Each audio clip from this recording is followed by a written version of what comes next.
જે મૃતદેહોને લઈને ઓળખ ચાલી રહી છે અને તેને લઈને સિવિલ હોસ્પિટલ પર શું ગતિવિધિઓ ચાલી રહી છે ત્યાં ઉપસ્થિત છે ટીવી 9 સંવાદદાતા જિગ્નેશ પટેલ। જિગ્નેશ, હોસ્પિટલનો મંજર આખરે શું કહી રહ્યો છે? શું કોઈની ઓળખવિધિ થઈ શકી છે? આખરે શું ડીએનએ રિપોર્ટથી જ આ ઓળખ થશે? ક્યાં સુધીમાં એ રિપોર્ટ આવી જશે અને અહીં જે તમામ સ્વજનો છે તેની શોધ લેવા માટે કોણ કોણ પહોંચ્યું છે? જિગ્નેશ, જયેશ, જે પ્રકારે દુઃખદ ઘટના બની હતી તે ઘટના બાદ જોઈએ તો કોઈ પણ પ્રકારની યોગ્ય રીતે માહિતી જે મૃતદેહો છે તે બાબતે હજુ સુધી આપવામાં આવી નથી। તમામ મૃતદેહોની હાલમાં ઓળખ થઈ રહી છે।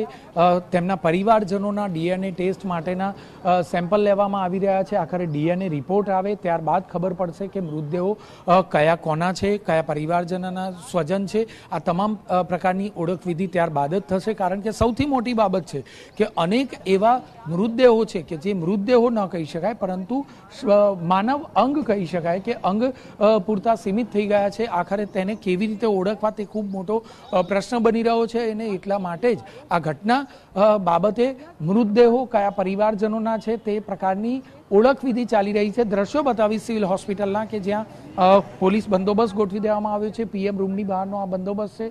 તમામ ઉપરી અધિકારીઓ પણ હાજર છે। મુખ્યમંત્રી પણ અહીં મુલાકાત લે તેવું સ્પષ્ટપણે હાલના તબક્કે સૂચના આપવામાં આવી રહી છે, પરંતુ મુખ્યમંત્રી અને ગૃહમંત્રીને ત્યારે મુલાકાત કરવાનો વારો આવે છે કે જ્યારે સ્થાનિક પ્રશાસન દ્વારા યોગ્ય પ્રકારે કામગીરી કરવામાં આવી નથી। જો સ્થાનિક પ્રશાસન તે કોર્પોરેશન હોય, ફાયર વિભાગ હોય કે અન્ય કોઈ પણ વિભાગ હોય, કલેક્ટર હોય, કોઈ પણ વિભાગે જો યોગ્ય રીતે તપાસ કરી હોત, યોગ્ય નિયમોનું પાલન થઈ રહ્યું છે કે કેમ તે જોયું હોત, કારણ કે જે રીતે વિશાળકાય ગેમિંગ ઝોન બની ગયું પરંતુ તેમ છતાં સરકારી વિભાગના નજરે ન ચડે તે કઈ રીતે આ બાબત ગળે વાત ઉતરે તે પ્રકારનું લાગી રહ્યું છે। કારણ કે જે રીતે ગેમિંગ ઝોન હતું, વિશાળકાય હતું અને 3 માળનું હતું, તેમ છતાં કોઈ પણ સરકારી વિભાગે આ બાબતે તેની પૂછપરછ ન કરી, તેણે કયા પ્રકારના પરવાના લીધા છે કે કેમ તે બાબતે પણ ચકાસણી ન કરી। દીવા તળે અંધારા જેવી સ્થિતિનો સામનો આ કિસ્સામાં જોવા મળ્યો છે અને એટલા માટે જ સ્થાનિક પ્રશાસનની બેદરકારીના કારણે આજે ગૃહમંત્રી અને મુખ્યમંત્રીએ પરીક્ષણ કરવું પડે છે।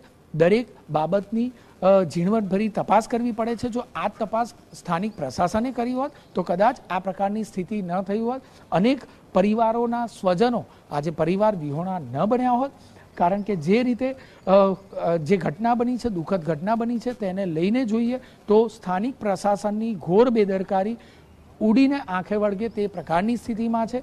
જોઈએ તો હવે આ કિસ્સામાં કયા કયા અધિકારીઓને સસ્પેન્ડ કરવામાં આવે છે, તેમના વિરુદ્ધમાં કાર્યવાહી થાય છે, કારણ કે એ બાબત મહત્વની છે। ન માત્ર ગેમિંગ ઝોનના જે માલિક છે તેને તો અટકાયત કરવામાં આવી છે, કાયદાકીય પ્રક્રિયા પણ થશે, પરંતુ સૌથી મહત્વની બાબત છે કે બેદરકારી દાખવનાર જે અધિકારીઓ છે, જે તે વિભાગ છે, તે વિભાગના અધિકારીઓ સામે પણ એટલી જ કડકાઈથી કાર્યવાહી થવી જોઈએ।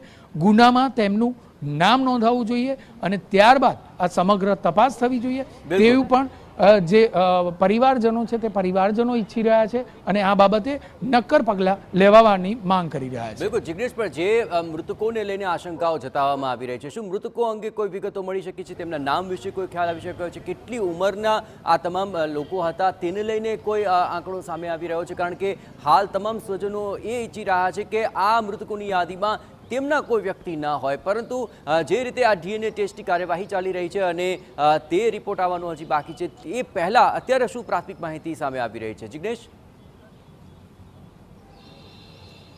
જયેશ, જે પ્રમાણે કાટમાળ ખસેડવાની કામગીરી ગઈકાલથી જે શરૂ કરવામાં આવી હતી, જે હજુ પણ ચાલુ છે, મૃતદેહો પણ અંદર હોવાનો એક અણસાર હજી સુધી માનવામાં આવી રહ્યો છે, અધિકારીઓ માની રહ્યા છે। મૃતદેહોની ઓળખવિધિ બાબતે અત્યાર સુધી કોઈ પણ પ્રકારે પોલીસ વિભાગે મગનું નામ મરી પાડ્યું નથી। કોઈ પણ મૃતદેહની ઓળખ થઈ હોય અને તે પરિવારજનોને સોંપવામાં આવ્યા હોય તેવું હાલ સુધી જાણવા મળ્યું નથી। માત્ર ને માત્ર હાલના તબક્કે તમામ મૃતદેહોને એક જગ્યા પર રાખવામાં આવ્યા છે, ડીએનએ માટેની વ્યવસ્થા કરવામાં આવી છે, પરિવારજનોના સેમ્પલ લેવાની કામગીરી ચાલી રહી છે અને તમામ મૃતદેહોની ઓળખવિધિ થઈ જાય ત્યારબાદ કારણ કે મૃતદેહો સોંપવાની કામગીરી કરી દેવામાં આવે અને પાછળથી કોઈ પણ પ્રકારે કોઈ પરિવાર પોતાના સ્વજન બાબતે કોઈ પણ પ્રકારનો બ્લેમ કરે અથવા બોડી મેળવવાનો પ્રયત્ન કરે તો આખરે કોઈ પણ પ્રકારની અવ્યવસ્થા સર્જાય અને એટલા માટે જ પોલીસ તંત્ર દ્વારા તમામ મૃતદેહોની ઓળખ વિધિ થઈ જાય, જે પણ મિસિંગ વ્યક્તિઓ છે તેની પણ ઓળખ વિધિ થઈ જાય, ત્યારબાદ મૃતદેહો સોંપવામાં આવે તેવું હાલના તબક્કે લાગી રહ્યું છે. હાલમાં કોઈ પણ પ્રકારે નામ, સરનામા મૃતદેહોના કે કોઈ પણ પ્રકારની ઓળખ કરવામાં આવી હોય તે બાબતે પોલીસે કોઈ પણ પ્રકારની વિગત અત્યાર સુધી આપી નથી. આ બાબતે પણ પરિવારજનો આખરે રાત્રિ દરમિયાન અલગ અલગ જગ્યાઓ પર ફાંફા મારતા જોવા મળી રહ્યા હતા કે આખરે કેવી રીતે પોતાના સ્વજનને, પોતાના પરિવારજનને તેઓ શોધે અને આ જ બાબતની ધ્યાન પર રાખી અને ગૃહમંત્રીએ પણ કહ્યું હતું, આશ્વાસન આપ્યું હતું કે તમામ યોગ્ય પ્રકારની તપાસ થશે અને પરિવારજનોને વહેલામાં વહેલી તકે તેમને મૃતદેહો સોંપી દેવામાં આવે તે પ્રકારની વ્યવસ્થા ઊભી કરવામાં આવશે. જે બાબતે ગૃહમંત્રી પણ ટૂંક સમયમાં આજના દિવસમાં પ્રેસ કોન્ફરન્સ કરે તેવું હાલના તબક્કે લાગી રહ્યું છે.